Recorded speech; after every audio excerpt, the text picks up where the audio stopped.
सो hello everyone, welcome once again. और आज आपका जो टॉपिक है वो बहुत ही आप सभी के लिए इम्पॉर्टेंट होने वाला है, जो भी केबीएस की तैयारी करने वाले हैं, क्योंकि मैं भी केबीएस की तैयारी कर रही हूँ एक्चुअली में। तो मुझे लगा कि क्यों ना मुझे आप लोगों के साथ अपनी जो स्ट्रैटेजी है, मैं किन किन चीज़ों को कहाँ से कैसे कवर करती हूँ, कैसे मैं अपने टाइम को मैनेज करती हूँ, वो सारी ही चीज़ों पर आपसे बात करूँ। तो चलिए फिर स्टार्ट करते हैं हमारी आज की वीडियो को। और अगर आपने अभी तक चैनल को सब्सक्राइब नहीं किया है तो कर लीजिए, क्योंकि इस तरीके की इंफॉर्मेटिव वीडियो आपको यहाँ पे मिलती रहेंगी। ओके, तो जैसे कि आप देख पा रहे होंगे कि आपको कुछ बुक्स दिख रही होंगी जो कि मैंने केबीएस के लिए सिलेक्ट करी हैं, इनसे मुझे पढ़ना है। और इसमें से काफ़ी चीज़ें जो हैं वो मेरी प्रैक्टिस में भी हैं, तो मैं करती रहती हूँ। मैं आपको सब कुछ बताऊँगी कि आपको अगर यूट्यूब से पढ़ना है तो आपको कैसे पढ़ना है, एनसीईआरटी मैं आपको यहाँ पे जितनी भी चीज़ें बताऊँगी बिल्कुल आपका एक भी रुपए नहीं लगेगा उसमें, बिल्कुल फ्री ऑफ कॉस्ट बताऊँगी। और जहाँ तक मैं आपकी हेल्प कर सकती हूँ अपनी तरफ से, तो जितना भी होगा मुझसे मैं आप सभी की हेल्प करने के लिए ट्राई करूँगी। उसके बाद जैसे कि है आपका बेस्ट बुक्स कौन सी हैं, बच्चों के बहुत सारे क्वेश्चन रहते हैं इसको लेके। और फ्री नोट्स या जो फ्री स्टडी मटेरियल है वो कहाँ से आपको मिलेगा वो भी बताऊँगी मैं। यूट्यूब क्लासेस, कौन सी यूट्यूब क्लास मैं करती हूँ और कौन सी मैं मतलब कौन से सब्जेक्ट के लिए आपको सेल्फ स्टडी करनी है या फिर यूट्यूब से क्लास करनी है, इन सबके बारे में बात करेंगे। एनसीईआरटी बिल्कुल एक भी रुपया बिना खर्च किए आपको फ्री में कहाँ से मिलेगा, इस पर बात करूँगी मैं। और टेलीग्राम ग्रुप, कुछ पेड टेलीग्राम ग्रुप हैं, उनको मैंने ज्वाइन कर रखा है केबीएस के लिए। और तो मुझे लगा कि मैं अगर अपने पैसे खर्च कर रही हूँ, बहुत सारे ऐसे बच्चे होंगे जिनके पास मतलब वो ऐसी चीज़ें अफोर्ड नहीं कर सकते हैं, वो पैसे हर चीज़ के लिए नहीं लगा सकते हैं। तो मेरे दिमाग में आया क्यों ना मैं जो मुझे पैसों से मिल रहा है मैं उसको आप लोगों के साथ आपकी हेल्प के लिए उसको फ्री में आपके साथ शेयर करूँ। तो बने रहिएगा वीडियो के लास्ट तक, वीडियो आपके लिए बहुत इन्फॉर्मेटिव होने वाला है। अगर आप केबीएस पीआरटी की तैयारी कर रहे हो, ओके, कि बच्चे बहुत ज़्यादा कंफ्यूज हो रहे हैं और उनको रियल में समझ नहीं आ रहा है कि अगर हम तैयारी करें भी तो कहाँ से करें और हम ऐसा क्या पढ़ना स्टार्ट कर दें। तो मैंने बहुत सारे वीडियोस देखने के बाद उसके बाद मैं एक कंक्लूज़न पे पहुँची हूँ और मैं इस तरीके से बता रही हूँ जो कि मुझे समझ आ रहा है। ज़रूरी नहीं है कि आप 100% चीज़ों से एग्री करें, तो जो आपको समझ आती है, जिसमें आप एग्री करते हो, उन चीज़ों को आप अपने मतलब तैयारी में शामिल कर सकते हो अगर आपको कुछ हेल्पफुल लगता है। अदरवाइज जो चीज़ें आपको लगती हैं कि फालतू हैं या आपके काम की नहीं है, उनको आप इग्नोर भी कर सकते हो। ओके, तो जैसे कि आप सभी को पता है कि जो आपकी केबीएस की जो तैयारी है उसमें क्या है, आप ऐसा तो नहीं है कि आपको सब कुछ बिल्कुल जीरो से पढ़ना है, स्टार्टिंग से पढ़ना है, ऐसा नहीं है। सबसे पहले तो हम लोग क्या करें, आप अपना सिलेबस है उसको 2 से 3 बार देखो। मैंने भी सिलेबस को बहुत अच्छे से स्टडी किया है और उसका जो वीडियो है मैं ट्राई करूँगी आपको शाम तक, मतलब मैं किस तरीके से अपने सेक्शंस को मैंने उसमें डिवाइड किया है, उन सारी ही चीज़ों पर वीडियो आपको जल्दी मिल जाए। उसके बाद हम देखेंगे कि मतलब किस तरीके से, देखो सबसे पहले तो क्या है कि सीटेट आपने दिया हुआ है तो आपकी हिंदी जो बेसिक है अच्छी है। इंग्लिश अगर आपने लिया था तो इंग्लिश आपकी अच्छी है। उसके बाद मैथ्स भी आपका ठीक ठाक होगा, तभी आपने सीटेट को क्वालिफाई किया है। ऐसा नहीं है कि आपको बिल्कुल भी कुछ नहीं आता था और आपने सीटेट क्वालिफाई कर लिया होगा। ओके, तो ऐसे मान के चलो कि 50% जो आपका सिलेबस है वो कंप्लीट है। ऐसा कुछ नहीं है कि बहुत ही ज़्यादा डरावना कुछ आ जाएगा उसमें। सबसे पहले हम समझेंगे कि आपके लिए जो स्ट्रैटेजी है, देखो आपका 30 मार्क्स की, आपकी कुल मिला के 30 मार्क्स की आपकी हिंदी आ रही है और उसके बाद 30 मार्क्स की ही आपकी क्या आ रही है, इंग्लिश आ रही है। 60 मार्क्स की आपकी क्या आ रही है, पेडागोजी आ रही है, जिसकी एक बहुत बड़ा पोर्शन है अपने आप में।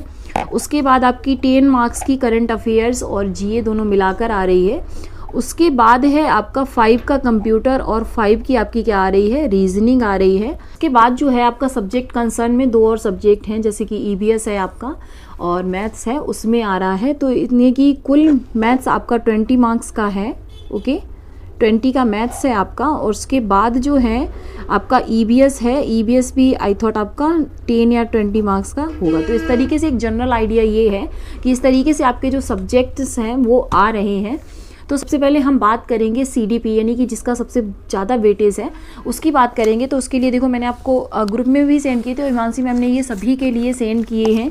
ये हिमांशी मैम के हैं और मैंने भी उनसे बहुत पढ़ाई की है, उसके बाद ही मेरी पेडागॉजी इतनी परफेक्ट हो गई है कि अब मतलब मुझे ज़रूरत नहीं पड़ती है। तो पेडागॉजी के लिए मैं जनरली, वैसे तो ये सारा मेरा पढ़ा हुआ है लेकिन फिर भी मैं एक बार इसको रिवाइज ज़रूर करूँगी।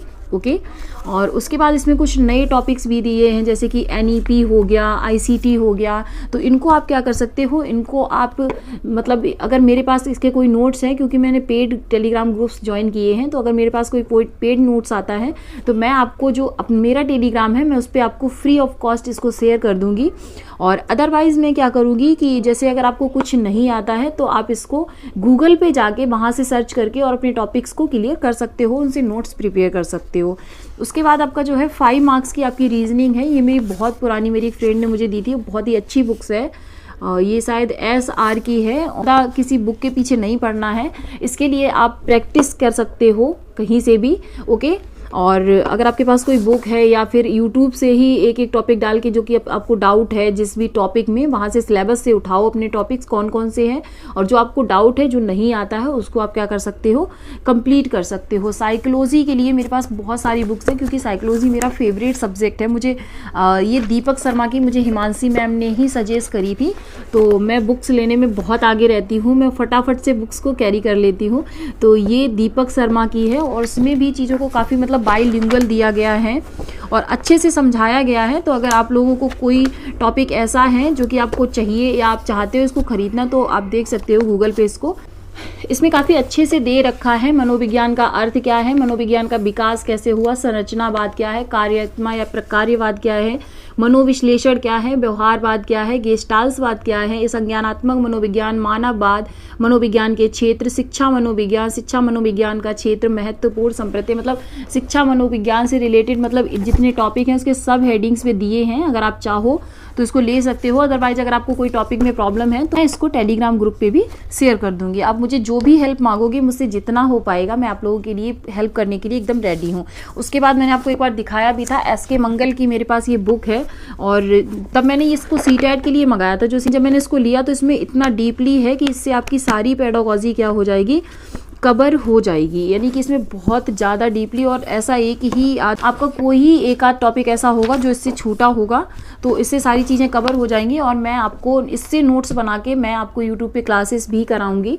तो अगर चैनल को सब्सक्राइब नहीं किया है तो कर लीजिए, क्योंकि इस तरीके की इंपॉर्टेंट इन्फॉर्मेशन और इम्पॉर्टेंट जो मटेरियल है उसकी हेल्प आपको यहाँ पे मिलती रहेगी। ओके उसके बाद नोट्स तो बहुत सारे हैं, उनको देखेंगे हम बाद में। उसके बाद देखो हिंदी के लिए, तो हिंदी के लिए अगर आपके पास NCERT कोई बुक्स पढ़ी हो ग्रामर की, तो ग्रामर ही आएगी, इतना कोई एक्स्ट्रा नहीं पूछेंगे आपसे। लेकिन ग्रामर में जो भी टॉपिक्स होते हैं मैं हिंदी कराऊंगी, मैं इंग्लिश कराऊंगी और साइकोलॉजी वगैरह, मतलब जितना मैं करा सकती हूँ मैं अपनी तरफ से जो भी टॉपिक्स या जो भी नोट्स प्रिपेयर करूँगी मैं उनसे आप लोगों को पढ़ाती रहूँगी। अगर आप चाहते हो तो पढ़ सकते हो, अदरवाइज आप क्या करोगे, देखो जैसे ये मैंने क्या किए थे, चंद्रा के नोट्स लिए थे सुपर टेट के लिए। तो हिंदी क्या है, हिंदी तो जो ग्रामर होती है वो तो कॉमन ही होती है सब में, क्या है ग्रामर्स के नोट रखे हुए हैं, तो मैं हिंदी इन्हीं से कवर करूँगी। और देखो एक बेनिफिट मुझे क्या मिल जाता है, ये देखो शायद आपको दिख भी रहा होगा, ये हिंदी, ये चंद्रा जो इंस्टीट्यूट इलाहाबाद है, मुझे तो ये नोट्स बहुत महंगे पड़े थे, लगभग 2300 के थे ये। और इसमें सारा कुछ दिया गया है डिटेल में क्या क्या होता है, जो भी टॉपिक्स हैं इसमें। और उसके बाद उसमें जो कुछ इंपॉर्टेंट रचनाएं हैं वो भी दी गई हैं इसके लिए। जैसे कि मैंने बहुत सारे वीडियोस बहुत सारा मतलब देखा है, तो मुझे मतलब जहाँ तक मुझे आइडिया लगा है, तो आपको 5th to 9th तक आपको क्या करनी है, मैथ के लिए आपको NCERT करनी है। उसके अलावा आपको कुछ भी नहीं करना है, क्योंकि जो टॉपिक्स उसमें दिए गए हैं वो मैं जब बच्चों को पढ़ाती हूँ तो मैंने उनकी बुक्स में वो टॉपिक्स देखे हैं। तो मतलब एक ये बेस्ट वे होगा आपका मैथ्स में 2018 प्लस लाने के लिए, आपको सिर्फ और सिर्फ NCERT करनी है उसमें। इंग्लिश के बहुत से टॉपिक्स तो मैंने ही यूट्यूब पे डाल रखे हैं, अगर आप देखना चाहोगे तो मैं बच्चों के हिसाब से डालें, बहुत अच्छे से आपको समझ भी आएगा। और अदरवाइज़ मेरे पास ये बुक है, ये किसी बच्चे की ही है और ये काफ़ी अच्छी बुक है। इसमें सारी ही चीज़ों को बहुत ही डिटेल्ड में दिया गया, देखना आप देख सकते हो, मैं आपको दिखाती हूँ। इसमें आप देख सकते हो पार्ट्स ऑफ स्पीच को दिया गया है, उसके बाद tense, active, passive, gap filling, मतलब जितने भी टॉपिक इंग्लिश में होते हैं और ये किसी 8th या 9th 10th के बच्चे की बुक है, तो इसमें सारी जितनी भी ग्रामर होती है वो आपकी कवर है। अगर आपको इनमें से कोई भी मटेरियल जो है चाहिए हो तो आप मुझे बता देना, मैं इसको टेलीग्राम पे आप सभी को भेज दूंगी। उसके बाद देखो फ्री नोट्स और स्टडी मटेरियल, यानी कि फ्री नोट्स और स्टडी मटेरियल यानी कि देखो यूट्यूब पे सब। और रहा आपका CA GA, तो मैं आपको बता दूं मैं पिछले 2 साल से कुमार गौरव सर उत्कर्ष क्लासेस, ऐसा 1% ऐसा कोई बच्चा होगा जो कि नहीं जानता होगा, बाद बाकी सब बच्चे उनसे प्रिपरेशन करते हैं। और वो क्लास अगर मैं ना लूँ तो मेरे दिन की शुरुआत नहीं होती है। मैं वो क्लास मतलब इतने दिन से ले रही हूँ कि अब वो मेरी हैबिट में आ चुकी है। तो अगर आप GA CA के लिए अगर आपके पास थोड़ा सा भी टाइम है तो आप उस क्लास को, वो आपकी हर एग्ज़ाम में, और आपके सिर्फ आपका करंट अफेयर्स नहीं बल्कि आपकी मतलब जनरल अवेयरनेस जितनी भी चीज़ें हैं, आपकी स्टैटिक, हिस्ट्री, पॉलिटी, सारी ही चीज़ों को कवर करती है। तो उस क्लास को मैं प्रिपेयर करूँगी ताकि आप अगर GA और CA के लिए देखना चाहते हैं तो उसको देख सकते हैं। ओके, और रही बात पेडागोजी के लिए, तो अगर आप चाहें तो आप बुक्स वगैरह ले सकते हैं। अदरवाइज़ आप हिमांशी मैम की जितनी भी वीडियोज़ पड़ी हुई हैं, कॉन्सेप्ट आपका वहाँ से क्लियर हो जाएगा। NEP वाई हिमांशी मैम डाल दो तो NEP एक एक टॉपिक को देखते जाओ और वहां से क्लियर करके आप क्या कर सकते हो, अपने नोट्स को प्रिपेयर कर सकते हो। ओके, उसके बाद NCERT बुक्स आपको फ्री में कहां से पढ़नी है, एक शॉर्ट वीडियो बना के डाल दूंगी। आप गूगल प्ले स्टोर पे जाओगे, आप वहां पे डालो NCERT बुक्स, बहुत सारे ऐप्स आएंगे और मैंने एक ऐप को डाउनलोड कर रखा है। तो वो आपका क्या है, वो फ्री है और आपको 1st से लेके 12th तक की बहुत सारी बुक्स उसमें मिल जाती है। आपको डाउनलोड कर सकते हो, पढ़ सकते हो। और अदरवाइज अगर आपको कहीं पे हार्ड कॉपी में बुक्स मिल जाती है NCERT की, तो वो आपके लिए बहुत ही अच्छी बात है। उसके बाद रही टेलीग्राम ग्रुप की, तो मैंने जैसे आपको बताया था कि मैंने पेड टेलीग्राम ग्रुप ज्वाइन किया है और उसमें मैंने स्टडी मटेरियल देखा तो काफ़ी अच्छा है। और आप लोग अगर नहीं ज्वाइन किया है तो टेलीग्राम ग्रुप को ज्वाइन कर दीजिए। वहाँ पे मैं जो भी मुझे वहाँ से मटेरियल मिलेगा मैं उसको आपको फॉरवर्ड कर दूँगी ताकि आप लोगों की भी उसमें हेल्प हो सके। ओके, तो मैं कैसे पढ़ती हूँ, तो इस पे जो वीडियो है आपकी वो नेक्स्ट वीडियो आ जाएगी, जो मेरी स्ट्रेटजी होगी, मतलब टाइम मैनेजमेंट मैं कैसे करती हूँ। मैं आप लोगों के लिए वीडियो शूट भी करती हूँ, मुझे घर पे भी इतने सारे काम होते हैं, एक बेबी भी है मेरा, उसका स्कूल जाना, होमवर्क कराना, इतनी सारी चीज़ें होती हैं। तो मैं कैसे मैनेज करती हूँ टाइम को, टाइम मैनेजमेंट के ऊपर आपका जो वीडियो है बहुत जल्द आपको मिल जाएगा। आई होप आपको इस वीडियो से थोड़ी भी हेल्प हुई होगी, और अगर थोड़ी सी भी हेल्प हुई है तो इसको आप लाइक, शेयर और कमेंट जरूर कीजिएगा।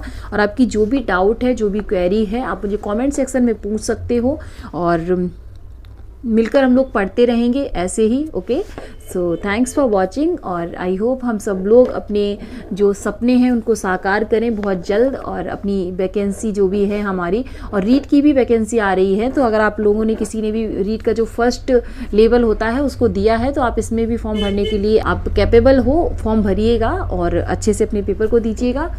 तो मिलते हैं फिर एक नेक्स्ट वीडियो में कुछ मोस्ट इंपॉर्टेंट क्वेश्चंस के साथ। तब तक के लिए आप सभी अपना ध्यान रखिए, अपनी पढ़ाई को, अपनी प्रैक्टिस को कंटिन्यू करते रहिए। सीटेट का पेपर जब भी हो आप अपनी प्रैक्टिस को बंद मत करना। Okay, all the best and thanks for watching.